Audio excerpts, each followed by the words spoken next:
things that Uber and Lyft and Postmates and all of those companies like to point out on why they should not be regulated is that, hey, we're good for the environment. We're good for the environment. We push carpooling, like we encourage people to sell their cars. It's like we prevent drunk drivers from driving home drunk and killing people. We're good for the environment. We are working to eliminate the carbon footprint by some 40% in 5 years. But here's the thing. That's not the reality. The reality is that Uber, Lyft, Postmates, all these things, they're really bad for the environment. And they've actually increased our carbon footprint by some 70%. It's terrifying. Hey everyone, this is Kevin the Apptrepreneur. Welcome to my channel. If this is your first time here, I would really like this video. Please do me a favor. Hit that subscribe button and ring that bell notification. We upload videos on a near daily basis and you will want to be notified when those videos go up. So this is an opinion piece by Mother Jones, although it does cite a recent study that I normally would have just talked about, but I think Delia Friedler, or maybe it's Delilah Friedler, actually wrote a very compelling article that I kind of want to break down for you. I don't normally go to Mother Jones, but this I thought was interesting. So, for climate-conscious Americans, cars are tough. We can't live with them, can't live without them. Yet, while ride-sharing services like Uber and Lyft are reducing reliance on car ownership, they're hardly solving our problems. According to a report released on Tuesday by the nonprofit research group Union of Concerned Scientists, such services now account for up to 13% of all vehicle traffic in major downtown areas. But rather than simply replacing other cars, Ubers and Lyfts are increasing the total number of car trips and our collective carbon footprint, causing an estimated 69% more emissions than the trips they displace. So anyway, it's 69%, not 70%. I'm sorry. However, this has a lot of truth to it right here. I mean, look, I'm sure a lot of you out there, aside from being Uber drivers, I'm sure a lot of you take Uber. I know Mark takes Uber a lot. Some of you watch my channel because you take Uber and Lyft all the time. Here's a question. Have you ever sold your car just to Uber and Lyft everywhere? How many cars have people actually sold just to do rideshare exclusively? I don't think it's much. I'm not hearing a lot of stories of insurance companies who are losing a ton of clients all of a sudden because people have sold their car. So, okay.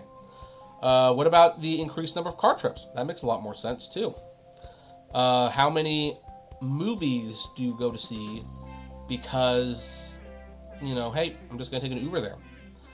I'm sure you go to the bar a lot more. I mean, it used to be like, do I have a designated driver? I don't. Well, I guess I'm just going to stay home then. Well, I guess well, now I don't have to worry about that. I'm just going to go out. I'm going to go to the bar more often than I usually do. So that's extra car vehicles. One of the most hated Uber rides that I ever took, I will always hate these people for this, was people who called me. It took me 5 minutes to get to them, and then they had me take them down the street. And when I say down the street, I mean like 2 blocks down the street. They were at a park. You could see a light in front down the street and an apartment complex. They wanted me to take them to that apartment complex. I gave those jerks 1 star. I gave them 1 star. Like, you are wasting my time, my gas, my money. And now in hindsight, you know what? You are taking a ride you don't need to take. You could easily walk there. How many people used to walk to work or take public transportation? Now, Uber's cheaper than a bus, and why would you walk to work? You're gonna take an Uber or Lyft. That's an extra. That's what, an extra 5-10 rides a week that you normally would not have done? There's a lot of truth in this, and the reason for this is twofold. Analyzing public data from 7 U.S. cities, the report found that ride-sharing vehicles travel many miles in between passengers. Known as deadheading, this tendency, also seen with taxis, makes a non-pooled ride-hailing trip 47% more polluting than a private car ride.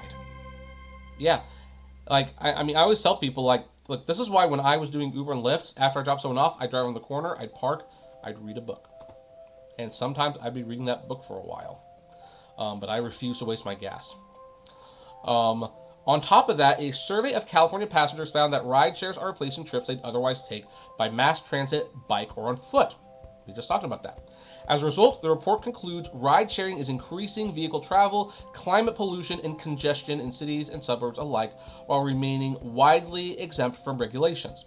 I do, by the way, want to mention it's ironic that Elizabeth Warren is here, who has decried Uber and Lyft and yet uses a lot of it herself. The report differentiates between non-pool trips, in which passengers ride straight to their destination, and pool trips in which the car picks up other passengers on the way. Pool trips, which California riders request about 20% of the time, have a carbon footprint roughly equivalent to that of a private car travel, while ride-sharing trips in electric cars can actually reduce emissions by up to 68% per trip. And that might be one of the reasons why Uber is giving incentives, like in Europe, to switch to electric vehicles, because that's another feather in that cap. The problem is non-pool trips and gas-burning cars, which are replacing lower emission modes of travel about 28% of the time. To become more climate friendly, the report concludes that ride-sharing services could electrify their fleets, improve the pricing and convenience of pooled rides, which, the problem with that, of course, is that the driver will get paid a lot less, and they get paid way too little for those rides as is. And encourage the use of public transit by providing first and last mile connections that only replace the part of the journey that a train or bus won't cover. Interesting. Passengers can choose such rides more often, while cities can incentivize pooled travel with special lanes and reduce fees. But here's the thing, that's not the problem. And this is one of the reasons that I get annoyed with articles from people who don't do this or haven't done it for a fair amount of time, is that, the companies are totally incentivized to do pool rides. I mean, even from Uber and Lyft's perspective, hey, if you have a bunch of people taking a pool ride, that's like 3 people paying a fare in a car. That's good for you, and you don't have to pay the driver 1 fare, a portion of those 3 fares. That makes pretty good money for Uber. The problem is the driver gets squeezed. The incentives don't translate into bonuses or anything of good quality for the drivers. And the drivers lose. Now, the drivers, of course, then when you say, hey, you have to make these electric vehicles, I'm not entirely opposed to that, but you have a few 100,000 drivers out there, some of which can't replace their cars. Hey, they have old Betsy. This car, the front bumper is falling off, it makes a little bit of noise, the wheel squeaks a little bit, but she still runs like a dream. And she's what I've got. I can't resell her. I'll get $200 for her, but I need at least a $5,000 down payment for an electric vehicle or a hybrid. That's a difficult thing for these drivers to swallow. The report also urges policymakers to improve mass transit and enact laws to electrify the ride-sharing industry. Lyft has leveraged Colorado tax credits to make 200 long-range electric vehicles available for drivers to rent. And we all know they bought that FlexDrive company. While California regulators are hashing out ways to transition ride-sharing services to electric fleets over the next decade. As long as they're considered independent contractors, which might be another incentives for government to make everyone employees, you can't force an independent contractor to get an electric vehicle. The only thing that can happen is you can kick people without electric vehicles off the platform, but then you would lose a lot of drivers, and not many people would use it. Ride-hailing trips are increasing emissions today, says Don Anair, one of the report's co-authors. But if companies take meaningful actions to expand electric vehicles and pool rides, and policymakers and consumers can help, then these services can be part of a low-carbon transportation future. Yes. But again, that's not necessarily Uber and Lyft's goal. I'm sure they'd want to do that, but it's just not going to work, not the way it is. And this is why they really need to decide. They have to look at the drivers, really, because the drivers are the key to all of this. Drivers want to make money. It makes sense. They want to make money. And they're doing this not because some people do it for altruistic reasons. My mother-in-law certainly does. But most of them just want to make money. It's the only job that they can get. Who knows why they do it?